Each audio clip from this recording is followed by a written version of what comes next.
শনিবার মানেই নিরামিষের দিন, আর এক খাবার খেতে আর ভালো লাগে না। চলো, আজকে রাতের মেনু হচ্ছে পনির মশলা।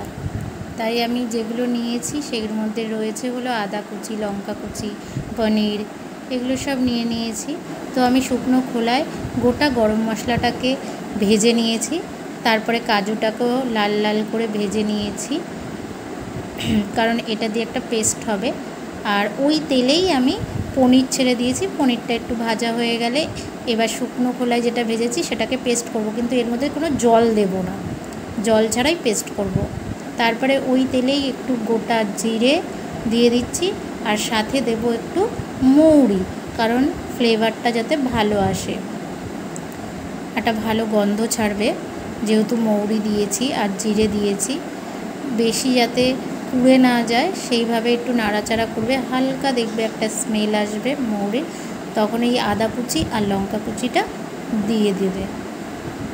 তোমরা চাইলে লঙ্কা পেস্ট করেও দিতে পারো, লঙ্কার গুঁড়োও দিতে পারো, আমি কুচিয়ে দিয়েছি। তারপরে একটু হলুদ দিয়ে দিলাম, আর দেবো হলো ধনের গুঁড়ো। আমি জিরার গুঁড়ো ইউজ করিনি, আমি ধনের গুঁড়ো দিয়েছি।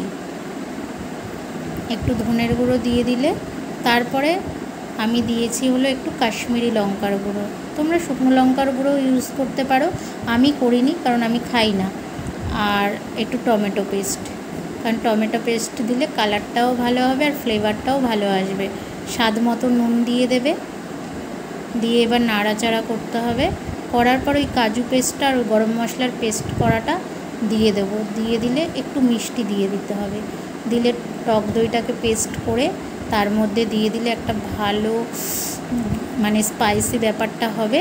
তারপরে পনিরটা দিয়ে দিতে হবে, যখন ঝোলটা ফুটবে তখন পনিরটা ছেড়ে দিতে হবে, দিয়ে মিনিট 2 রাখতে হবে, নাহলে পনিরগুলো সব ভেঙে যাবে।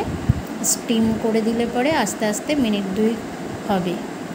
শনিবারটা সত্যি একটু বড্ড ঝামেলা, রাতে রুটি দিয়ে কি খাবো, তাই আজকে পনির মশলা করলাম। কিন্তু এর মধ্যে একটু কসুরি মেথি আর ধনে পাতা হলে ব্যাপারটা আরও ভালো হতো, কিন্তু আমার কাছে ছিল না তাই দিইনি, চাইলে তোমরা দিতে পারো। দেখো রেডি হয়ে গেছে।